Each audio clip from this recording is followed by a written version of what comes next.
Alright, and here we are back with another unpopular opinions video. This time it's for James Harden, and over the weekend I was trying to record one for Russell Westbrook, and I tried and I sat down and I read it, and I just could not bring myself to post a video because everything that people were saying about Westbrook, it was all popular opinions. I found maybe one or two good unpopular ones, but everything that everyone was saying, it was pretty much what most people think about Westbrook. And as much as I wanted to do one with him, it basically boils down to the fact that people believe Westbrook is a great player and has a lot of potential to be something better than he is, but at the moment he has a lot of flaws that hold him back. That's basically what it boiled down to. So Harden turned out to be a much more viable option for this type of video, and that's what we will be doing today. So the first post here said that he may end up as the greatest to never win a ring, and I think that's unpopular for a couple of reasons. I think you have to look back through the players that haven't won a ring and compare him to them.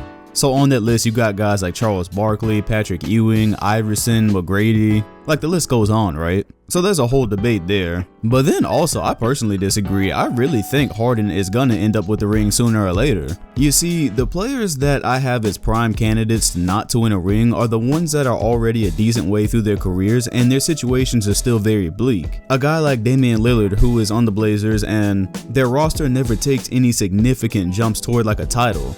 Like maybe some years they're better than others, maybe they're better than some people think, but they never have that jump where it's like, yeah, I could see this team in the finals, I could see them contending for a title. So a guy like Lillard I would have there, guys that have already had ample opportunity and you see that something really needs to change. So in that case, I would even say it's more likely that Westbrook won't have a ring than Harden not having one. We're seeing Westbrook and Durant, and their best shot, like the greatest shot I think they really ever had together, was 2016. That didn't work out and there was really no reason for it not to. But a guy like Harden, you put them up against this Warriors team last year that before then had been, well, not even before then, they're still kind of seen as unbeatable, but they went 7 games, they actually led 3-2. And most people feel like if Chris Paul was not, if he wasn't hurt for those last couple of games, the Rockets would have probably had a championship last year. But to the point of Chris Paul, the reason I think Harden will eventually have a ring is because we've seen that his teams can still play winning basketball even when he has a guy like Chris Paul. And that's something that when Chris Paul signed there, a lot of people were questioning. They were looking at both of their games and we were like, how is this gonna work? And lo and behold, it turned out to be one of the best offenses ever. They won, what, 67 games, something crazy like that, and were NBA Finals bound. So that just kind of shows me for the future, okay, there's a lot of guys you can put Harden with and this is probably going to be a very successful team. Whereas there's other players where you think, okay, they're going to have to change their game up a lot. I don't know if he's really going to work with this guy. Even if it's 2 mega talents, I don't know if they're going to be that successful. With Harden, I really don't have that fear. So with how close they got last year, how long he still has left in his career, and knowing that he can probably play with multiple different types of stars, I think at some point James Harden will win an NBA championship. I think if something happened to the Warriors this year, whether it be injuries or their chemistry being really bad, which who knows with them, right? They can get to the playoffs and none of this might even be an issue at all. But if something did happen to the Warriors, I think a lot of people think that the Rockets would be up next, that they would probably be the favorites to win the title this year. Next one says, if he played in Kobe's situation instead of Kobe, the Lakers would have at least one more banner and Shaq would have at least one less finals MVP. So this is talking about Kobe's early situation, early 2000s, Lakers dynasty, Kobe and Shaq. First off, I don't know how anyone could ever seriously think that there would be a player that would win finals MVP next to a prime Shaq, especially if you're looking specifically at the situations that they were in back in the early 2000s. Shaq pretty much always had a massive advantage at his position. So if you're using those early 2000s situations, no matter who's on the team with Shaq, you're still going to be giving the ball mostly to him. The priority is always play through Shaq in those finals. It don't matter if you have Michael Jordan there, Tracy McGrady, it doesn't matter who you have next to him. So I think Shaq gets finals MVPs regardless. I don't think he would have one less. And saying that they would have one more title, well, that depends on a couple of things. Again, this is where people underrate Kobe's his contributions in them even getting to the finals, because most of the time when they got to the finals, it was an easy dub, right? They played the Nets, the 0-1 Sixers, which is widely accepted to be one of the worst finals teams to ever make it there, and then the Pacers. But getting to the finals a lot of the times, that was a lot more difficult, and Kobe played a huge part in that,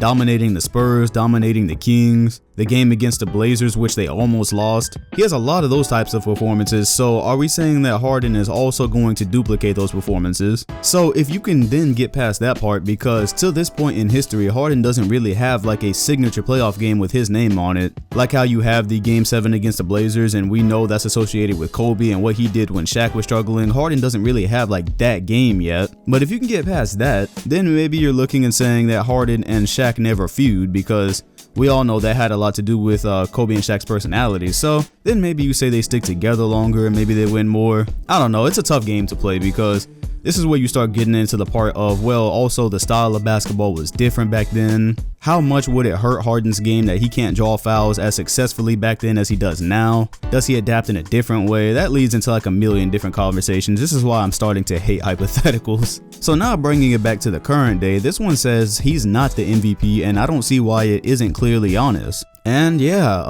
apparently we're in the minority now. You can go back and watch my counter MVP theory, the barbershop talk I did probably about 2.5 weeks ago. And it was when everyone was just ready to hand Paul George the MVP. And I'm not saying that he wasn't MVP worthy, but because of the scoring streak he was on, that's what people were basing it off of. They weren't even paying attention to the fact that George had been performing well pretty much the entire year up to that point, and that's where he really turned it on. But then that's when everyone kind of hopped on the MVP train. They jumped off recently. Of course, the Thunder haven't been as successful, and now everyone has jumped on to the Harden train, especially after the 57 and 61 point games, I believe. So don't get me wrong, there have been people advocating for Harden to win the MVP all year, but after those performances, people were talking like he just had it locked in. And this goes back to something I said in that video, where this is kind of just a product of having such a talented league. One of the byproducts of that is that we get multiple MVP worthy players, multiple players that you could make an argument and justify them winning MVP. Like for James Harden, I could justify him winning MVP, I really could. He has a very good case this year.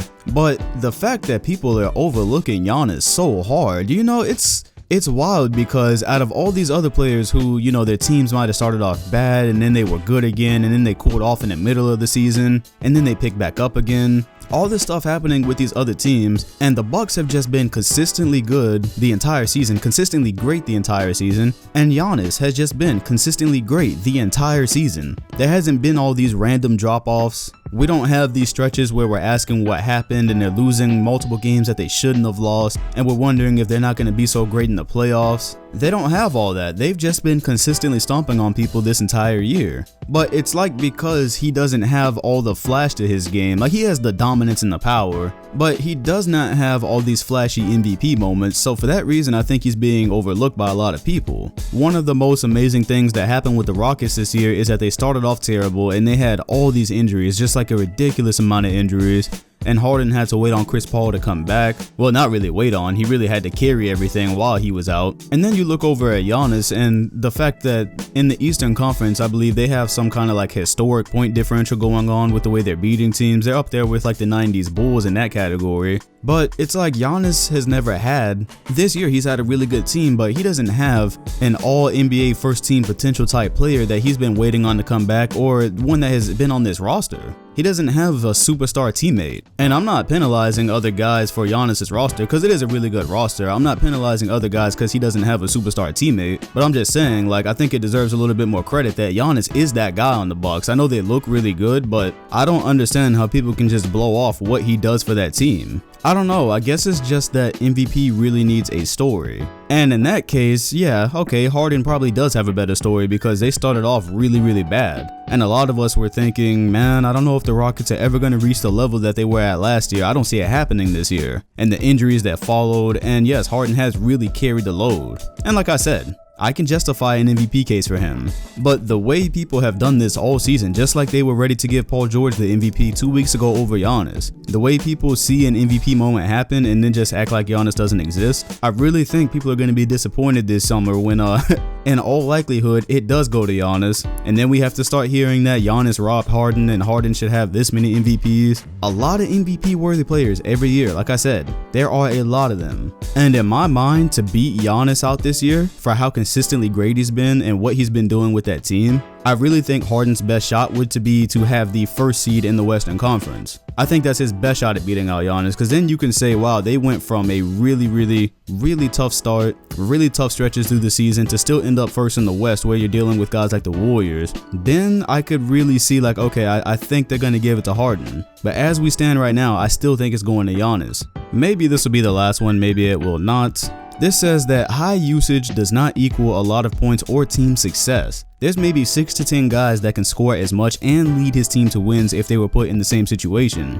So the blank would probably average 42 if he could shoot as much as Harden. Argument is usually false. Thank you, somebody finally said it. Thank you. That has been my least favorite thing since I have started a YouTube channel, and I made a video about this. This was one of my first Dom 2K videos. Basically, I think it was named are they really a star player? Or are they just great on a bad team? And this factors into that, where people just automatically assume anybody can be great if they have high usage. Like, that's not how it works. I don't know why, but context just completely goes out of the window when people start talking about usage. Like, people's main gripe this year with James Harden is they're saying, okay, well, he's averaging this many points and he's on these scoring tears, but look how much he shoots. Oh, if you gave this star this many shots, and I'm sure they could do the same thing. But it's like people are just completely ignoring what else he does. They ignore the rebounds, they ignore the assists, and they ignore the wins. That's the most important thing, right? Is that they're actually winning games, and now they're a really high seed in the West. They're gonna have home court advantage at least for the first round. And the part where context goes out of the window is, look, if you have a player on a bad team and he has high usage rating and a bad field goal percentage, then I think that's where you can just say, oh, well, a lot of his success is attributed to that high usage rating.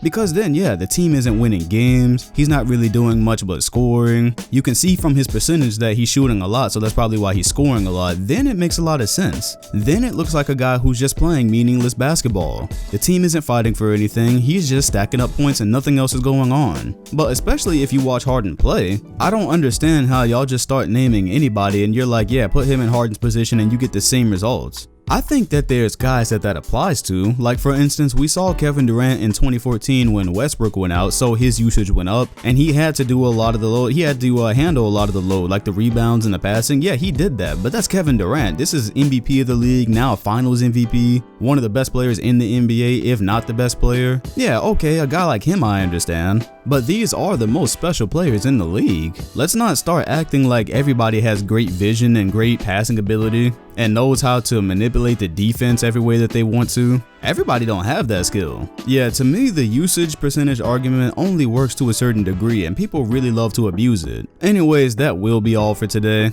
If you want to see this series continue, make sure to leave a like and a comment. I will try to find another player not named Westbrook to do this for, because everyone's just gonna give me a popular opinion about Westbrook, so I would love to do that, but doesn't seem like it's gonna happen right now. And yeah, hit the bell next to my name if you want notifications on future videos. Thanks for watching, and I'll see you all on the next one.